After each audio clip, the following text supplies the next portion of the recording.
Hello everybody, this is Yoko's Band of Anime Reactions, and Russell, thank you thank you so much for subscribing. If you see this video, if you like Skyrim so much, not only do I have other streams you can watch that are already on the site, but I have a Let's Play of Skyrim if you want to watch that. Anyway, this is going to be my review for Fushigi Yuugi episode 11, and it has been a while since I've watched this show, or even done a review for it, but I do need to finish that one too, because I can't just leave it, hanging. Anyway, yeah. Yui and Miyaka have to go hide, because now the guards are after them, because they now know that Miyaka is the priestess of Susaku, and they have essentially the enemy in their territory. And, Yui offers to go get the scroll back, because if Miyaka tries to go get it, they'll capture her immediately, but Yui is apparently friendly with the people on site here, so they might not notice her running around. Might?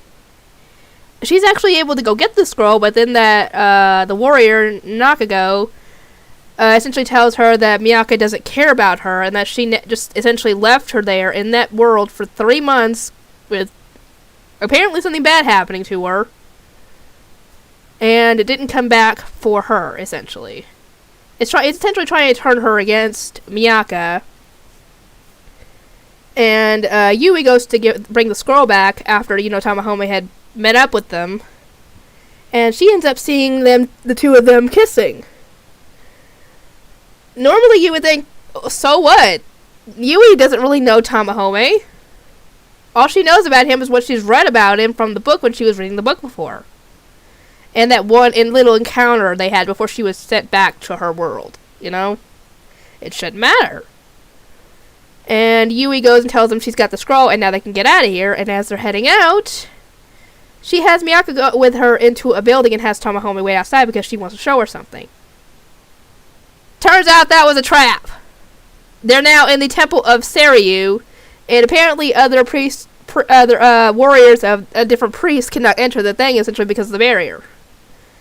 And apparently, she blames Miyaka for what happened to her in the 3 months that she was there, which it was not Miyaka's fault.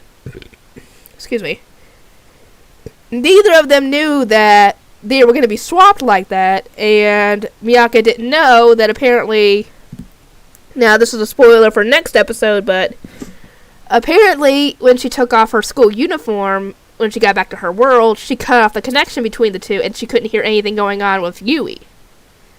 And I'm sure if she heard what was going on, she'd rush right back to help her because it was bad.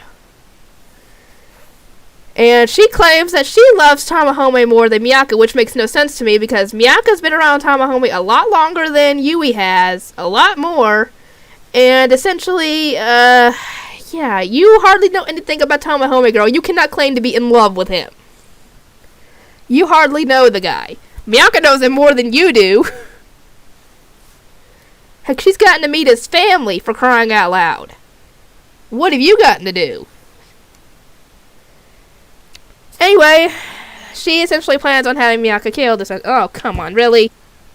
Okay, sorry about that. I'm going to have to edit these two videos together, just so... Yeah. And the reason I'm wearing a different shirt...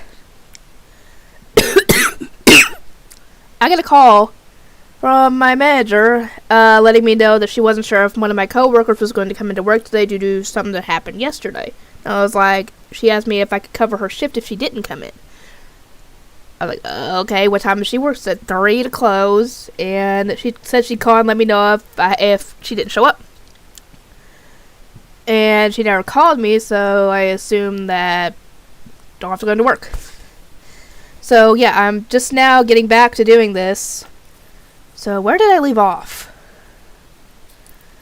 But I think the last thing I talked about was essentially Yui claiming that she loves Tamahome more than Miyaka, and I'm like, no, there's no possible way, because you've been around the guy probably.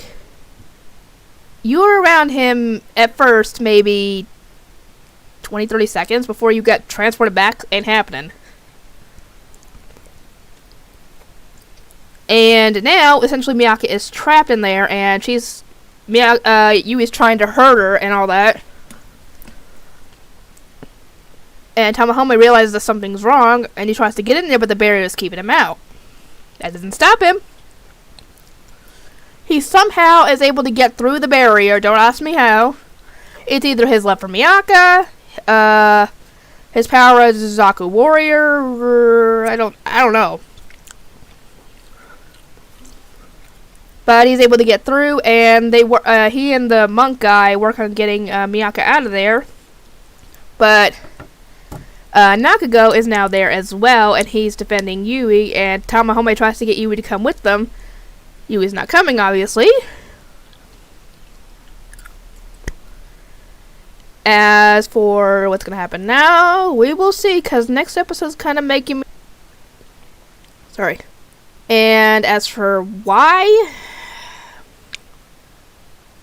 For those of you who have not seen the show, this show goes over the topic of rape.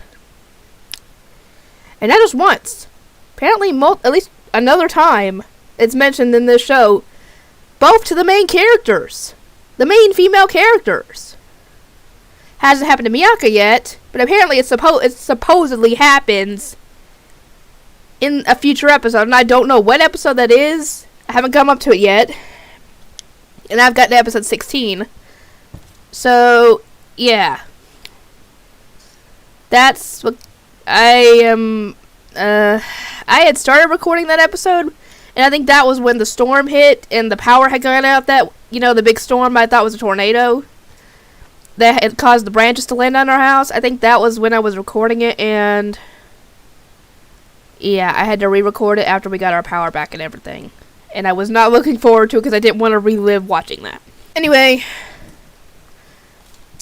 for those of you who are asking for My Hero Academia, I'll try and get it working on it tomorrow, if at the earliest, or Friday if at the latest. And I will see everybody next time.